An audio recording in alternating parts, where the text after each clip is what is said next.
नमस्कार दोस्तों, मैं हूं पीयूष और आपका स्वागत है मालवा डायरी हिस्ट्री चैनल पे। आज के वीडियो की शुरुआत हम एक कहानी के साथ करेंगे। आज से लगभग 1000 साल पहले मालवा में बल्लाल नाम के एक राजा हुए। राजा बल्लाल ने बचपन में एक सांप के बच्चे को जिंदा ही निगल लिया था और कमाल की बात यह थी कि वह सांप उनके पेट में जीवित भी रहा और बड़ा होने लगा, जिसके कारण राजा के पेट में हमेशा असहनीय दर्द बना रहता था और यह दर्द लगातार बढ़ता ही चला जा रहा था। तब राजा बल्लाल सोचते हैं कि ऐसे कष्ट भरे जीवन से अच्छा है कि काशी चलकर मृत्यु को अपना लिया जाए। तो फिर राजा अपनी रानी के साथ काशी की यात्रा शुरू करते हैं। मार्ग में एक रात को राजा और रानी एक पेड़ के नीचे विश्राम कर रहे थे। तभी रानी को किसी दो लोगों के बात करने की आवाज सुनाई देती है। यह आवाज थी राजा के पेट के अंदर मौजूद सांप और उस पेड़ के नीचे रहने वाले सांप की। दोनों सांप एक दूसरे से बात कर रहे थे। बातों ही बातों में राजा के पेट के अंदर मौजूद सांप यह बता देता है कि यदि राजा को चूने का पानी पिलाया जाए तो वह मर जाएगा। तब पेड़ के नीचे रहने वाला सांप भी कहता है कि यदि मेरे बिल में गरम उबलता हुआ तेल डाल दिया जाए तो मैं भी मर जाऊंगा। साथ ही पेड़ के नीचे रहने वाला सांप यह भी बताता है कि वह एक बहुत बड़े खजाने की रक्षा कर रहा है। तब अगले ही दिन रानी के आदेश पर पहले राजा को चूने का पानी पिलाया जाता है, जिसके कारण राजा के पेट के अंदर मौजूद वह सांप मर जाता है और राजा को तुरंत ही दर्द से राहत मिल जाती है। बाद में उस बिल में उबलता हुआ तेल डालकर खजाने की रक्षा कर रहे उस सांप को भी मार दिया जाता है, जिसके कारण राजा बल्लाल को बहुत बड़े खजाने की प्राप्ति होती है। तब राजा इसे भगवान का आशीर्वाद मानता है और निश्चय करता है कि वह 100 मंदिरों, 100 तालाबों और 100 बावड़ियों का निर्माण कर काशी के समान ही एक वैभवशाली नगर बसाएगा। पर दुर्भाग्यवश राजा सिर्फ 99 मंदिर, 99 तालाब और 99 बावड़ियां ही बनवा पाया, यानी 100 में एक कम को कहा जाता है ऊन। जैसे 79 यानी 80 में एक कम, 69 यानी कि 70 में एक कम, इसलिए इस जगह का नाम ऊन पड़ गया। तो यह कहानी है मध्य प्रदेश के खरगोन शहर के निकट बसे प्राचीन गांव ऊन की। काफी रोचक कहानी थी ना, पर हम जानते हैं कि यह काल्पनिक है। फिर क्या रहस्य है इस प्राचीन मंदिरों के गांव का जिसे हम ऊन कहते हैं? तो यह बात सच है कि किसी जमाने में ऊन में बहुत सारे मंदिर हुआ करते थे। पुरातत्व विभाग की खुदाई में भी यहाँ से हमें कई मंदिरों के अवशेष आज भी प्राप्त होते हैं और आज भी कई सारे ऐसे मंदिर हैं जो कि दर्शनीय अवस्था में है। अब क्योंकि ऊन दक्षिण भारत से मालवा और मालवा से दक्षिण भारत को जाने वाले व्यापारिक मार्ग के बीच में स्थित था, इसलिए ऐसा माना जाता है कि यहाँ पर मालवा के परमार शासकों के समय एक गांव या छोटा नगर बसाने की योजना रही होगी। आज यहाँ पर हमें जो प्रमुख मंदिर देखने को मिलते हैं, उनमें से 5 मंदिर हिंदू धर्म से तो 2 मंदिर जैन धर्म से संबंधित है। जैन धर्मावलंबियों के लिए भी ऊन एक बहुत महत्वपूर्ण स्थान है। जैन समाज के लोग इसे प्राचीन पावागिरी तीर्थ स्थल के रूप में पहचानते हैं, जहाँ पर कई महान विभूतियों ने मोक्ष प्राप्त किया था। पावागिरी तीर्थ चेलना नदी के तट पर था और ऊन से होकर भी एक छोटी नदी गुजरती है जिसे हथिनी नदी कहते हैं। इसे ही चेलना नदी माना गया। ऊन में हुए पुरातात्विक उत्खनन के दौरान भी कई सारी जैन धर्म से संबंधित मूर्तियां प्राप्त हुई है। ऊन के मंदिरों की बात करें तो इनके निर्माण की शैली को भूमिजा आर्किटेक्चर या भूमिजा स्थापत्य कला कहते हैं, जो कि मालवा के परमार शासकों के समय विकसित हुई थी।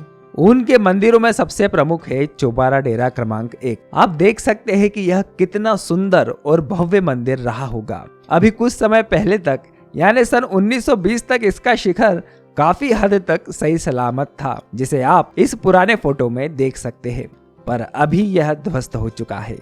जो बात इस मंदिर को और भी महत्वपूर्ण बनाती है वह है इस मंदिर के अंतराल की दीवार पर मिले शिलालेख। यहाँ से हमें 3 शिलालेख या इंस्क्रिप्शन मिलते हैं। एक शिलालेख से हमें यह पता चलता है कि इस मंदिर का निर्माण महान परमार शासक उदयादित्य ने 11वीं शताब्दी में करवाया था।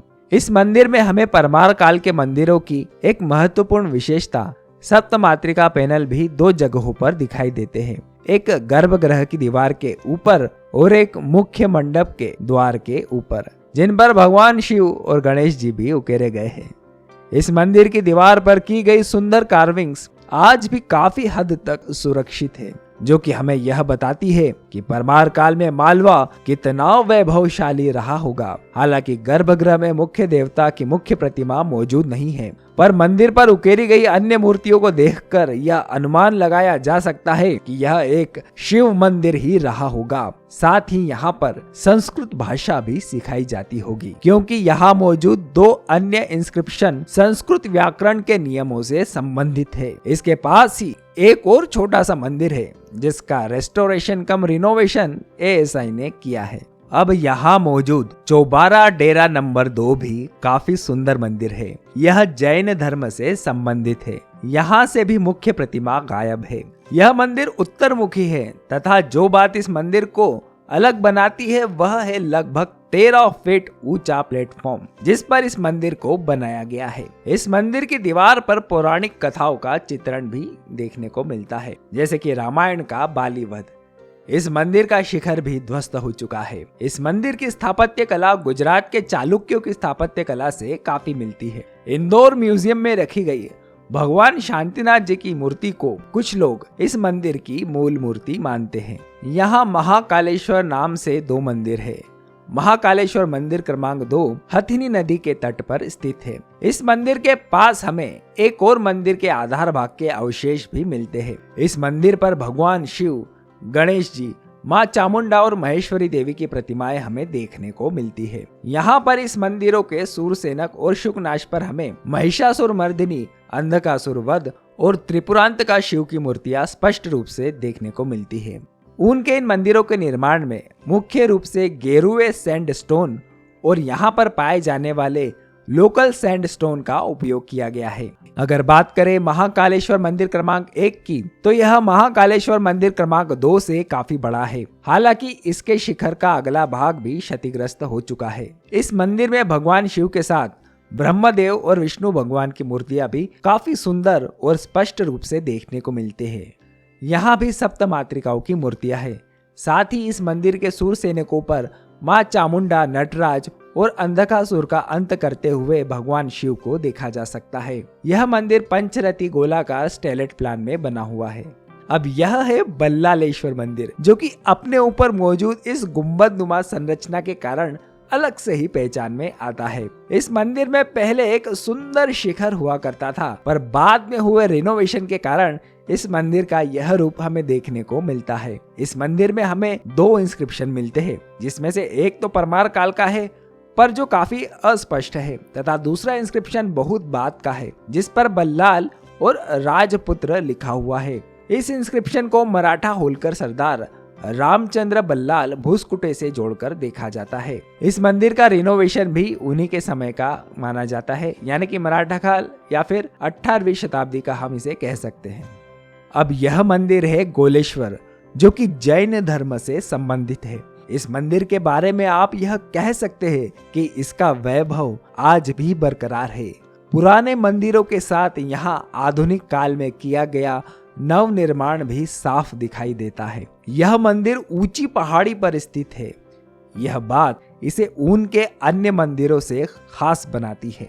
यहाँ मौजूद तीर्थंकर की मूर्ति पे लिखे इंस्क्रिप्शन से इस मंदिर के निर्माण का समय सन 1206 सुनिश्चित किया गया है। अब यह है नीलकंठेश्वर मंदिर। इसे आप ऊन का सबसे ऊंचा मंदिर भी कह सकते हैं, क्योंकि यह सप्तभूमि शिखर से युक्त है, जिसके कारण यह मंदिर काफी भव्य दिखाई देता है। यह मंदिर गांव के बीचों बीच बना हुआ है। यह भी भगवान शिव का मंदिर है। मंदिर के बाकी अवयव उनके अन्य शिव मंदिरों के समान ही है। अंत में यह है हाटकेश्वर मंदिर। इस मंदिर का बहुत कम हिस्सा ही बचा हुआ है। इस मंदिर का अधिकांश भाग भूमि के भीतर है, जो कि समय के साथ हुआ मिट्टी का जमाव है। और यह है उनका छोटा सा ओमकारेश्वर मंदिर। ऊन दक्कन से मालवा के मार्ग पर स्थित एक महत्वपूर्ण पड़ाव रहा होगा, जिसका स्वर्ण युग परमार काल ही था और परमार के पतन के साथ ही ऊन का भी पतन हो गया। और यहीं पर हम अपने इस वीडियो को भी विराम देते हैं। वीडियो पूरा देखने के लिए आप सभी लोगों का दिल से धन्यवाद।